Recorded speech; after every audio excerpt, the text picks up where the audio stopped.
हरे कृष्णा। जन्माष्टमी की आपको हार्दिक शुभकामनाएं। तो कृष्ण जन्माष्टमी का उत्सव है, भगवान श्री कृष्ण का प्राकट्य दिवस। लेकिन जन्माष्टमी क्या आता है? जन्म अष्टमी, यानी जिनका जन्म हुआ है अष्टमी के दिन। अच्छा, यानी भगवान का जन्म हुआ है। ओह, लेकिन हमने तो पढ़ा है जिसका जन्म होता है ना, उसका मरण भी होता है। तो फिर भला कृष्ण भगवान कैसे हो सकते हैं जी? उनका तो जन्म भी हुआ है। तो आज हम उनके जन्म के बारे में थोड़ी चर्चा करें कि भगवान श्री कृष्ण का जन्म है तो उनके जन्म में भला क्या खास बात है। और खास बात तो निश्चित रूप से है, क्योंकि भगवान खुद ही बता रहे हैं भगवद गीता के अंदर, जन्म कर्म च में दिव्यम। उनका जन्म भी दिव्य है, उनके कर्म भी दिव्य हैं, दोनों ही दिव्य हैं। तो विशेष रूप से हम देखेंगे जन्म वाला पार्ट अगर हाईलाइट करें कि भला भगवान का जन्म हुआ, जैसे हमारा जन्म होता है 9 महीने माँ की कोख में रह करके, फिर हम पैदा होते हैं, बाहर आते हैं, नर्स हमें 2-4 थप्पड़ मारती है, अरे बच्चा रो नहीं रहा है जी, उसको उल्टा करके धड़ धड़ धड़ धड़, फिर वो बच्चा रोता है, उसके उस मुंह से एक बलगम वगैरह निकलती है, कहते हैं हाँ जी बच्चा रो दिया है, बच्चा रो दिया है, हाँ बहुत बढ़िया जी। तो क्या ऐसे ही भगवान श्री कृष्ण का भी कुछ ऐसे जन्म हुआ होगा, राइट? जैसे भगवान श्री कृष्ण जब प्रकट हुए, जब उनका जन्म हुआ, तो जन्म भला उनका कैसे हुआ है? पहले वहाँ प्रकट हुए और पहले उन्होंने बता दिया कि ना मैं आपके घर में मैं प्रवेश करने वाला हूँ और बहुत जल्दी मेरा जन्म होगा आपके थ्रू। देवकी मैया को और वसुदेव जी को भी कंफर्म किया कि I am coming, don't worry, I am there. आज तक दुनिया में ऐसा कौन सा बच्चा हुआ है जो कि माँ को पहले आके बता दे कि ना मैं बस आ रहा हूँ, चिंता मत करो, आई एम कमिंग। पहले बाहर आए, उसके बाद फिर वसुदेव जी के हृदय में जाए, और फिर उसके बाद देवकी जी के हृदय में जाए, उसके बाद फिर देवकी मैया के घर में जाए। अल्लाह जी, ऐसा तो जी आज तक एक बार ना आना जी। हम सब जानते हैं कि किस प्रकार से बच्चा जो है माँ के घर में डाला जाता है। वास्तव में जब संसर्ग होता है स्त्री और पुरुष का, तो उसके बाद फिर घर में जाता है बच्चा। ये हृदय से उसके बाद फिर कोख में जाना, अरे भला ये कैसे हो गया जी? ये बिल्कुल हो सकता है क्योंकि भगवान श्री कृष्ण ऐसा कर सकते हैं। और साथ ही जब देवकी मैया के कोख में गए हैं भगवान, जब प्रवेश किए हैं भगवान ने, उसके बाद जो देवकी मैया है, she became so effulgent. Srimad Bhagavatam बता रहा है, as a millions of suns have accumulated at one place. एक जगह असेंबल हो गए हैं इतने सारे सूरज। हमारे साथ ऐसा हुआ कि हम माँ की कोख में जब गए तो माँ जो है ऐसी तेजस्वी हो गई, ऐसी ओजस्वी हो गई। अरे उस वक्त देवी देवता आ रहे थे और देवी देवता दर्शन करने के लिए आ रहे थे कि इस समय जो है सारे सृष्टि को संभालने वाले, हमको शक्ति देने वाले प्रभु इस समय देवकी मैया के घर में। वास्तव में देवकी मैया गर्भ जो है ये तो धाम बन चुका है। हमारे केस में क्या एक भी देवी देवता आया ना? हमारे कर्मों के अनुसार हमको शरीर दिया गया, शरीर लेकर के हम एक पर्टिकुलर माता पिता के यहाँ पर जन्म लिया, और उसके बाद फिर अब अगर सत्कर्म नहीं किए तो पता नहीं कहाँ से कौन सी माँ के घर में हम जन्म लेंगे। कभी कोकरची के घर में, कभी कान खजूरी के घर में, कभी हिरणी के घर में, तो कभी किसके घर में, तो कभी किसके घर में। लेकिन भगवान श्री कृष्ण जब प्रकट होते हैं तो उसमें देवी देवता आते हैं। वाओ! इनफैक्ट वो सबसे ज़्यादा वेलकमिंग और ऑस्पिशियस कॉन्स्टिलेशन बनाते हैं। सारे जितने भी ग्रह हैं, कहते हैं सूर्य यहाँ खड़ा हो जाओ भाई, ए बृहस्पति आप यहाँ पर आ जाइए जी प्लीज, शुक्र यहाँ पर आ जाओ। अरे भगवान को वेलकम करना है, भगवान को वेलकम करना है भाई। इस प्रकार से they make very special arrangement. भगवान श्री कृष्ण जब प्रकट होते हैं, जब भगवान श्री कृष्ण प्रकट हुए हैं, तो भगवान जब आए भी हैं, जब भगवान प्रकट भी हुए बाहर की ओर जब प्रकट हुए, तो उस वक्त भगवान रो नहीं रहे बल्कि हंस रहे हैं। सारे बच्चे दुनिया में आ करके पहले तो रोते हैं, नहीं रोते तो नर्स इंश्योर करती है कि रोए बच्चा, तड़ मारती है उसको, उसी मुंह से बलगम निकलती है, बच्चा रोता है, कहते हैं आले चलो जी बच्चा, हाँ बढ़िया हो गया जी, पता लग गया देखो ये संसार में अल्टीमेटली रोना ही है, तो शुरुआत तो रोने से हो ही गई है। सो रोते हुए आते हैं सब और रोते हुए ही जाते हैं, इसलिए कोई सिकंदर कहलाते नहीं हैं। लेकिन भगवान श्री कृष्ण वो हैं जो कि हंसते हुए ही आते हैं, हंसते हुए ही जीते हैं और हंसते हुए ही अपनी लीला समाप्ति करते हैं। और जो उनके संपर्क में आ जाता है, ऐसे भक्त भले ही मान लो रोते हुए आए हों, लेकिन वो हंसते हुए जाते हैं। सो इसीलिए असली मुकद्दर के सिकंदर और कोई नहीं है। वास्तव में कृष्ण के जो भक्त हैं ना, वो हैं असली मुकद्दर के सिकंदर। तो भगवान श्री कृष्ण प्रकट हुए हैं, साथ में उनकी लंगोट भी है। ऐसा कौन सा बच्चा है जो हगीज डायपर पहन करके प्रकट हो? अरे इट्स इम्पॉसिबल। साथ ही भगवान जब प्रकट हुए हैं तो भगवान के ना कर्ली हेयर भी हैं। बच्चे तो गंजे पैदा होते हैं जी, 2-4 लीरें यहाँ वहाँ बहरी होती हैं, बस दैट्स इट। लेकिन जब भगवान श्री कृष्ण प्रकट हुए हैं, सो कर्ली सॉफ्ट ग्लॉसी हेयर हैं भगवान के, and he is looking so beautiful. He also है टीथ, उनके हल्के हल्के मोती जैसे दांत भी हैं। बच्चे पैदा होते हैं उनके दांत तो जी होते ही नहीं है, लेकिन भगवान श्री कृष्ण की मुस्कान है, उसे मोतियों जैसे बड़े कोमल बड़े प्यारे भगवान के दांत भी हैं। वाव! और साथ ही भगवान श्री कृष्ण जो है उस वक्त कम्युनिकेट भी कर रहे हैं। बच्चे जब नए नए पैदा होते हैं कोई कम्युनिकेट नहीं कर पाता जी। सो दैट फेज भगवान श्री कृष्ण के जो प्रकट होने की लीला है ना, अगर ये देखें, माय गॉड, दिव्य है ये। और उनके प्रकट होते हुए क्या हुआ, वसुदेव जी के जो हाथों में हथकड़ियां थी खुल गई। अच्छा, और क्या हुआ जी, जो 16 दरवाजे थे जेल के वो खुल गए। अरे वाह जी वाह। जितने भी गार्ड थे, और बाहर शेर भी रखे थे कि अगर ये भागने की कोशिश करे तो शेर खा ले उनको, यहाँ गार्ड रोक ले उनको, ये भी सो गए। वाह। सो दैट फेस, ऐसा किसी बच्चे के साथ हुआ हो कि जब कोई बच्चा प्रकट हुआ हो तो ये सब हुआ हो कि भाई अगर कोई कैद में हो तो उसकी हथकड़ियाँ खुल जाएं। वास्तव में भगवान श्री कृष्ण का जो प्रकट होना है, हथकड़ियाँ खुलने का मतलब है कि जो हमारी जो आसक्तियाँ हैं, जो भगवान श्री कृष्ण जब हमारे जीवन में आते हैं, जब उनका प्राकट्य होता है तो ऐसे में हमारी भी हथकड़ियाँ खुल जाती हैं बुरी आदतों की, बुरे संस्कारों की। जन्म मृत्यु के चक्र जो कि रिप्रेजेंट करता है इन सारे गेट कीपर्स को, शेरों को इत्यादि को, ये सो जाते हैं ये। ओह, और 16 जो दरवाजे हैं वो खुल जाते हैं। ये 16 दरवाजे हैं क्या, 5 कर्मेंद्रियां, 5 ज्ञानेंद्रियां, 5 पंचमहाभूत और 1 मन, 5 5 5 और 1 16 दरवाजे खुल जाते हैं हमारे, बिकॉज हमें 16 दरवाजे वाले जेल में रहते हैं। तो जो कृष्ण जन्माष्टमी मनाने वाले हैं, ये अरे कृष्ण का स्मरण करके, उनकी भक्ति करके इनकी भी 16 दरवाजे खुल जाते हैं। अरे बाबा रे बाबा। और साथ ही काम, क्रोध, लोभ, मोह, मद मत्सर्य, ये वाले जो शेर हैं ये भी सो जाते हैं। वाओ। और जैसे ही वसुदेव जी अब कैरी कर रहे हैं श्री कृष्ण को अपने साथ, जब कैरी कर रहे हैं वो, उनकी प्रसन्नता बढ़े जा रही है। और जितनी भी जगह अंधकार था, अंधकार कोठरी थी, वहां रोशनी आ गई थी। तो इस तरह से भगवान श्री कृष्ण भी हमारे जीवन में जब आते हैं तो अंधकार चला जाता है, दिव्य ज्ञान वो आ जाता है। और जैसे जैसे भक्ति में आगे बढ़ते रहते हैं, आनंद बढ़ता रहता है। वाओ। तो ये भगवान श्री कृष्ण का प्राकट्य की दिव्यता है। तो कोई सोचे, देखो यार, कंस का ना दिमाग नहीं था।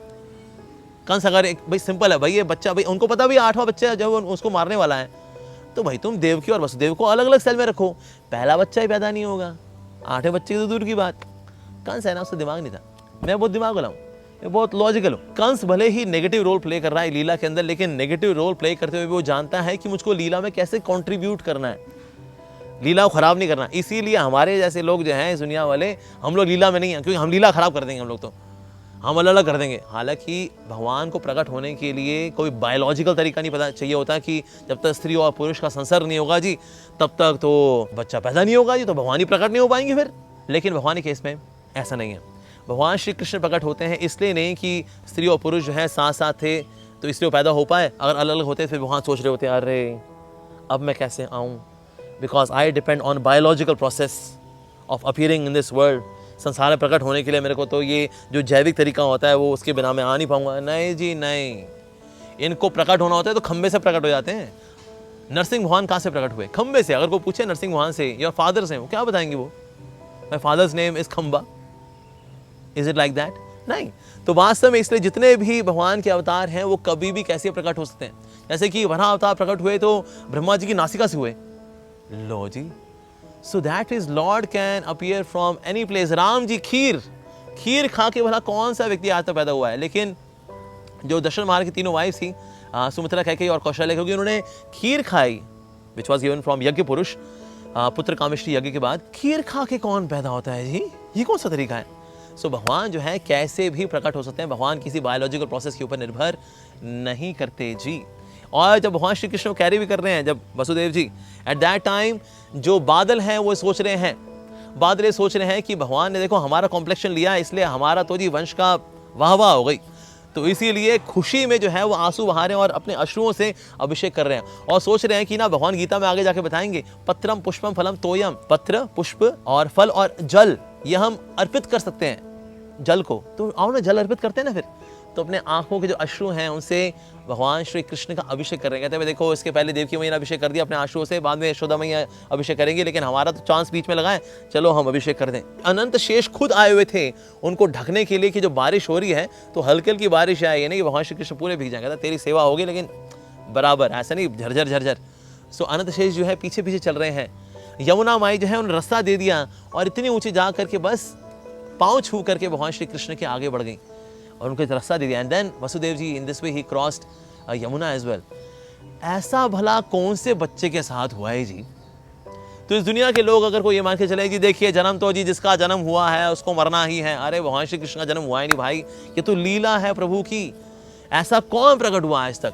No one can appear like this, जहां सारे देवी देवता उनका अभिषेक करने के लिए आते हैं, उनकी सेवा करने के लिए आते हैं, उनके दर्शन करने के लिए आते हैं। इवन शिव जी भी खुद कृष्ण का दर्शन करने के लिए आए थे। और अलख निरंजन, अलख निरंजन, अलख निरंजन मतलब जिसको कि भौतिक आंखों से नहीं देखा जा सकता, उनके दर्शन करने के लिए आए हैं।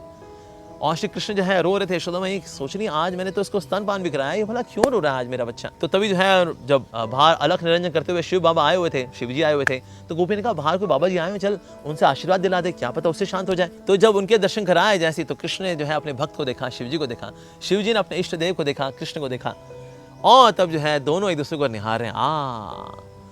तो ऐसा भला कब हुआ है कि बच्चे के दर्शन करने के लिए स्वयं शिव जी आए, महाकाल शिव जी, ऐसा कभी नहीं हुआ। सो दैट मीन्स कृष्ण का जो जन्म है वास्तव में दिव्य ही होता है। जैसे कि ना अगर जेल के अंदर कभी कभी प्रेसिडेंट भी आता है, तो वहाँ के 420 कैदी है ना, वो कहते हैं देख अपन लोग 420, तब भी तो अपन लोग जेल में आए, ये भी 420, तब भी तो जेल में आए भी। तो जो जेल में रहने वाले 420 कैदी होते हैं ना, वो क्या करते हैं, प्रेसिडेंट को भी कैदी मान लेते हैं। और प्रेसिडेंट तो आया किसके लिए, सज़ा कम कराने के लिए। वो जेलर से पूछता है इनमें से शरीफ भी है कोई, यहाँ सारे नवाज शरीफ ही हैं। तो बताता है कि हाँ जी सर, ज़्यादातर तो बदमाश ही हैं, लेकिन हाँ एक आधे शरीफ भी है। उसको ये आभास हुआ कि ना चक्कू जो है पेट में नहीं डालना चाहिए, चक्कू तो सब्जी में डालने के लिए होता है। ओह अच्छा, कितनी सज़ा है इसकी? सर इसकी सज़ा है 14 साल कैद बामुशक्कत। ओहो अच्छा, ठीक है, इसकी सज़ा कम कर दो, इसकी सज़ा कर दो 1 महीना कर दो। सुधर गया ना? कहता हाँ सर सुधर तो गया है, बड़ा पछतावा है इसको, ठीक इसकी सज़ा कम कर दो। तो इस प्रकार से भगवान श्री कृष्ण आते हैं, मतलब हमारे कर्मों की पोथी को हल्का करने के लिए आते हैं, या पूरा मिटा देने के लिए आते हैं वास्तव में।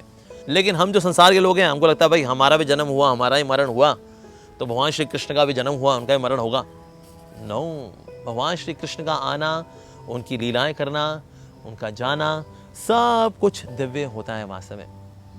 जैसे कि अगर कोई फ्लाइट को देखे ना, फ्लाइट उड़ रही है, बोले अरे रेड लाइट पे रुकी नहीं, वो तो चली गई। वो तो सर रेड लाइट ना ये ज़मीन पे चलने वाली गाड़ियों के लिए है, वो उसके लिए नहीं है। तो इसीलिए हमारे लिए यहाँ रूल्स अप्लाई होते हैं, प्रकृति के रूल्स, लॉ ऑफ कर्मा के रूल्स, ये सब हम पे अप्लाई होते हैं। लेकिन जो भगवान श्री कृष्ण है, फ्लाइट भैया उनका कर्मों में कुछ नहीं आता। भगवान तो आते हैं तो अपनी इच्छा से आते हैं, और अपनी इच्छा से वो सब कुछ का सारे कार्य करते हैं। तो इसलिए भगवान श्री कृष्ण की ये जो जन्माष्टमी है, हमें ये समझना चाहिए भगवान आते हैं तो हमारे लिए आते हैं। जीवे कारण्य आशिया प्रपंचे लीला कोइले सुविस्तार। गोपीनाथ, हे गोपीनाथ, आप तो जीवे कारण हैं, जीवों के उद्धार के लिए आप प्रकट होते हैं। तो इसलिए भगवान श्री कृष्ण का जो प्रकट होना है बहुत ही अधिक विशेष है। उससे पहले बलराम जी भी आए हैं। बलराम जी इसलिए आए ताकि देवकी मैया की जो कोख है उसको तैयार कर सकें, प्रभु आने वाले भाई, तैयारी की जाए। So that means he made the womb of mother Devaki very suitable for Lord to appear, ताकि भगवान वहाँ प्रकट हो सके। सो इसलिए भगवान श्री कृष्ण का जो लीला करना है, ये जन्म की लीला है, ये दिव्य है और ये पूजनीय है। उद्धव जी भी बता रहे हैं, न माता न पिता तस्य न भार्या न सुतादया, यानी कि ना तो उनकी कोई माता है। भगवान श्री कृष्ण बारे में बता रहे हैं गोपियों को, ये भगवान श्री कृष्ण की ना तो कोई माता है, ना वास्तव में उनके कोई पिता है, ना उनकी कोई भार्या है, ना उनके कोई सुता है। लेकिन फिर भी वास्तव में वो सभी को जानते हैं, सब कोई सभी को जानने वाले हैं। और साथ ही न देहो जन्म एवच, और जिस तरह से हम लोग देह प्राप्त करके जन्म लेते हैं, इस प्रकार से उनका जन्म नहीं होता। तो इस प्रकार से हम देखते हैं कि उद्धव जी भी इस बात की पुष्टि करें श्रीमद् भागवतम के अंदर कि भगवान श्री कृष्ण जो है, ना उनकी ना माता है, ना पिता है, ना कोई उनका सगा संबंधी है, ना बायोलॉजिकली स्पीकिंग। लेकिन वैसे जो है भगवान श्री कृष्ण सभी के पिता हैं। हम बीज प्रताप पिता, भगवान श्री कृष्ण गीता में बता रहे हैं। और भगवान श्री कृष्ण गीता में ये भी कह रहे हैं कि जो मेरे जन्म को और मेरे कर्मों की दिव्यता को जानता है, ऐसा व्यक्ति जन्म मृत्यु के चक्कर से निकल पाएगा और वापस भव सागर में नहीं आएगा। लेकिन जो मानता है नहीं, देखिए जो आंधा है सो जानदा भी है, लेकिन जो ऐसा लेके चलता है, ऐसा व्यक्ति जन्म मृत्यु के चक्कर से नहीं निकल सकता। चाहे वो कितनी तपस्या कर ले, कितना सुखा ले, कितने व्रत रख ले, कितनी परिक्रमा कर ले, कुछ कर ले जी, लेकिन उसको सफलता इसलिए नहीं मिलेगी बिकॉज वो भगवान श्री कृष्ण की दिव्यता को नहीं जानता। तो इसलिए कृष्ण जन्माष्टमी के दिन हमको प्रार्थना करनी चाहिए कि हे प्रभु, जिस प्रकार से आप देवकी मैया के यहाँ प्रकट हुए हैं और उनके जीवन को आपने धन्य बनाया है, यशोदा मैया के यहाँ पर आप प्रकट हुए हैं, आपने उनके जीवन को धन्य बनाया है। सो हे प्रभु, इस जन्माष्टमी में मेरे हृदय में प्रकट हो जाइए। हालांकि आप परमात्मा रूप में ऑलरेडी हैं यहाँ पर, लेकिन मैं चाहता हूँ कि ना आप स्वयं, परमात्मा तो आपका विस्तार है जैसे कि आप गीता के अंदर बता रहे हैं, तो प्रभु मैं चाहता हूँ आप स्वयं आ जाए मेरे हृदय के अंदर और वो श्री कृष्ण जन्माष्टमी मैं मना सकूँ वास्तव में, और ये जीवन में आपको डेडिकेट कर सकूँ, आपका नाम ले सकूँ, आपकी कथाओं में रुचि दिखा सकूँ, आपके बारे में पढ़ सकूँ, आपके भक्तों की सेवा कर सकूँ, आपकी सेवा कर सकूँ। तो ऐसी प्रतिज्ञा लेते हुए, ऐसी प्रार्थना करते हुए हमको श्री कृष्ण जन्माष्टमी के इस विशेष उत्सव को वास्तव में हृदय से मनाना चाहिए। Janmashtami should not be just a gazetted holiday. छुट्टी है जी, छुट्टी है, छुट्टी है, तो क्या करेंगे? नेटफ्लिक्स पे कोई मूवी फालतू फालतू देखेंगे, या किसी अमेजॉन प्राइम वीडियोस पे कोई मूवी देख लेंगे, या फिर हम कुछ ना कुछ पबजी खेल लेंगे, जन्माष्टमी हो गई जी। अरे कृष्ण जन्माष्टमी का मतलब entire day should be meditation on lord Shri Krishna. So आइए मिलकर के इस जन्माष्टमी को विशेष मनाएं बाय चैंटिंग हरे कृष्णा कृष्ण कृष्ण हरे हरे, हरे राम राम राम हरे हरे। श्री कृष्ण जन्माष्टमी की हार्दिक शुभकामनाएं। श्री कृष्ण जन्माष्टमी महामहोत्सव की जय। श्रील प्रभुपाद की जय।